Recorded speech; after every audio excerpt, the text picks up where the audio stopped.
Eu vejo o Brasil à beira do colapso nesse momento, assim. Você vê isso agora, Monark, eu vejo isso desde sempre. Eu vejo isso desde a Grécia Antiga, nós estamos à beira de um colapso, entendeu? Não, mas agora tá foda, não, cara. agora tá porque você tá sendo atingido diretamente por isso. Não cara, é a só minha eu. mãe, se você for lá na minha mãe e perguntar pra ela se há alguma anormalidade, ela fala, não tá acontecendo nada. Eu vou na feira, eu faço minha compra, vou comprar pão na padaria, eu vou fazer minha caminhada, eu vou lá no lugar fazer meu exercício e tal. Acabou. Então, assim, pra imensa maioria das pessoas... a única coisa que elas querem é ir no mercado, fazer compra, é ir pra casa, é trabalhar. Eu também quero só fazer isso. Não, você não quer só fazer isso. Você tá aqui, você tá falando, você tem um podcast, você foi meu censurado. trabalho. Entendeu? O seu trabalho é um trabalho. O seu trabalho envolve esse tipo de exposição que faz com que você sinta mais esse tipo de anormalidade que tá acontecendo. Mas assim, pra imensa maioria das pessoas, cara, o Brasil é o Brasil de sempre. Entendeu? Sim, O cara que mora lá no meio da favela, que não tem saneamento básico, pra ele tanto faz se o STF tá censurando. Ele já tá censurado a vida inteira. Ele tem outros problemas maiores, né? Sim. Problemas maiores não, reais, né? A censura é um problema real. É um problema real dentro de um contexto muito restrito, Mas sabe qual que é o de uma discussão muito específica que tá acontecendo na sociedade. É que eu acho que as ramificações da censura, elas permeiam toda a sociedade. Por mais que afete, assim, eu e outras pessoas que são censuradas e o discurso público e tal... Eu concordaria com você se a gente estivesse vivendo num regime de exceção, onde a censura é um negócio institucionalizado. Mas é isso que está acontecendo. Não, ela não é institucionalizada a esse ponto. Por quê? O que seria ela ser Não, institucionalizada? é dizendo assim, o cara soltar uma música e o cara fala, não, essa música não pode, sabe? Esse tipo Aconteceu isso com o Brasil Paralelo. Eles iam soltar um documentário e falou, não, esse documentário não pode. Então, mas vejam, o que eu tô dizendo é o seguinte... Será que eu tô exagerando a situação ou você não tá enxergando o quão ruim é? Não, eu acho que a gente não precisa... Pode... Exatamente, acho que a gente não precisa correr para um extremo ou para o outro. Tem um problema? Tem. O que eu tô querendo dizer desde o começo da nossa conversa é que esse problema não começou agora. Não, mas tudo bem, agora... E que o judiciário chegou nesse estado de abuso que chegou, porque ele tá reagindo também a uma situação que também não tá normal. Então, de novo, voltando ao papo da urna, começa lá em 2014 e esse papo só vai aumentando. Então você imagina o seguinte, que esse papo vai aumentando, a ponto de o presidente eleito ficar 4 anos botando desconfiança na urna. E assim, ele não está botando uma desconfiança institucional. Assim, eu vou acionar o Ministério Público. Será quem tem que acionar? Vou acionar as entidades e instituições que tem que acionar para que a gente faça um processo de eleição mais seguro e tal. Bom, ele tentou colocar o voto impresso, né? Ele tentou votar isso, tentou passar isso. Só que negaram por algum motivo absurdo. Assim, tipo, não tinha por que negar. Como nega um monte de outras coisas. O que eu estou dizendo é o seguinte, ele podia ter continuado nesse caminho institucional. Mas não, o que ele preferiu fazer? Ele preferiu ficar falando 24 horas por dia que ele tinha que ter vencido no primeiro turno e que tinha fraude na eleição. Ele afirmou que tinha fraude. Então, assim, você falar para mim que o presidente fazer isso é normal, é a liberdade de expressão. Se tiver fraude, você precisa dizer e provar que tem fraude. Você não pode falar que tem fraude se você não sabe. Entendi. Se essa é só a sua opinião. Mas será que não existem circunstâncias que embasam essa opinião? Não, se há circunstâncias que embasam essa opinião, essas circunstâncias precisam ser transformadas em provas. E elas não foram.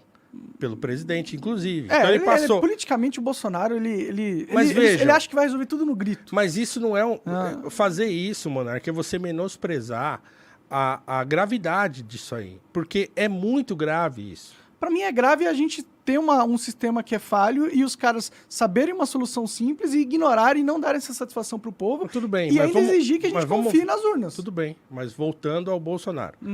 É muito grave. Eu não sei por que você não enxerga tanta gravidade nisso quando você enxerga... porque, no fundo, eu desconfio um pouco das urnas brasileiras também. Tudo bem, mas o problema não é esse. Aí você não é o presidente.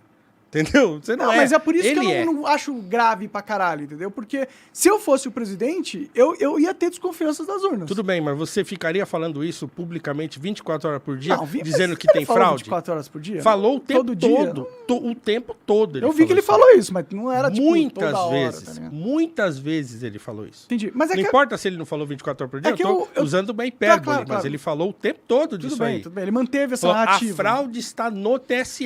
Durante 4 anos ele manteve essa narrativa. Certo? Não, então, então- assim, isso aí é muito grave.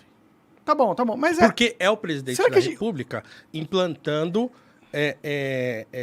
desconfiança. a desconfiança na ordem democrática. Então, eu assim, acho que é isso importante muito o brasileiro grave. ter uma desconfiançazinha do Mas sistema, não, viu? mas não, Eu isso, mas de novo, Eu acho isso que é não importante, pode vir eu do acho presidente.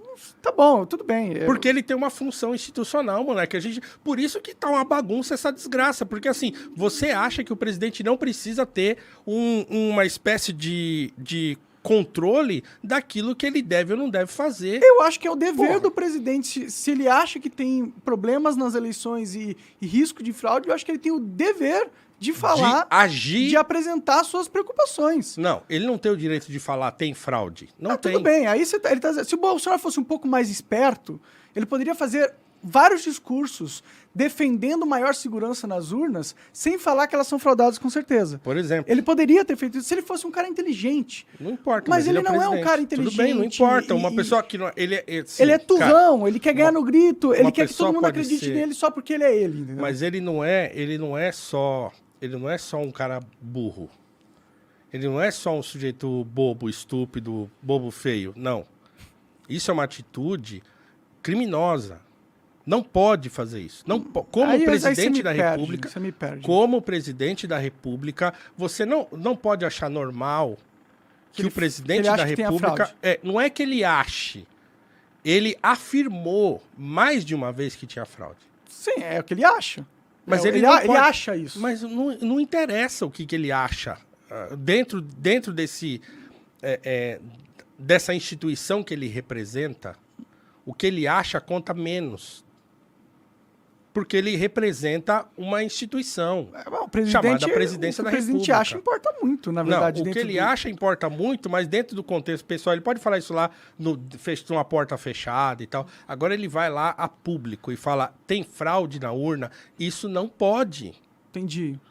Pô, caramba, como é que você não entende isso? Não pode fazer isso aí. Não pode, não é só uma opinião. Então ele ele tinha é que só ser um cara... preso, então, por ter falado não, isso. Eu não sei o que tinha que ter acontecido com ele, mas ele não poderia Você ter não feito pode? e ele deveria saber que ele não deveria ter feito isso.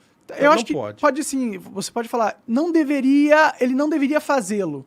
Como presidente, ele perde pontos e credibilidades ao fazê-lo. Não é só ponto e credibilidade. Agora, se você quer transformar o cara falar em crime, eu não consigo Ele tá- ir com você. Desculpa, eu não mas consigo. é o eu acho, seguinte, eu acho que o presidente tem que ter liberdade de expressão, pô. Pra falar merda também.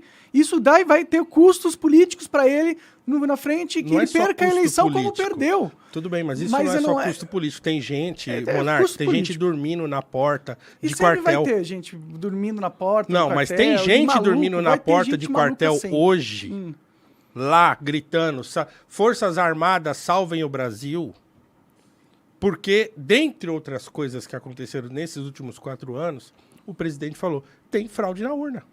E os Ele caras é tirarem um condenado da diretamente. cadeia que roubou bilhões, aí jogarem eles. Esse é um como outro o que ele problema. tinha- Não, mas peraí, é que não tá desconectado, Paulo. Não, Não tá desconectado. Essa galera tá na rua pedindo intervenção militar porque eles olham o cenário político e é uma palhaçada. É, mas É uma sempre foi. palhaçada. Não dá pra acreditar. Os caras Sempre pegaram foi. um bandido, mafioso, de alto escalão, talvez o mafioso mais poderoso do Brasil, que roubou comprovadamente, foi preso por isso. 3 instâncias condenaram ele. Pegaram ele, fizeram um marabalismo político ali pra soltar o cara e pra colocar contra o Bolsonaro. Enquanto eles fizeram isso, eles começaram a censurar a galera.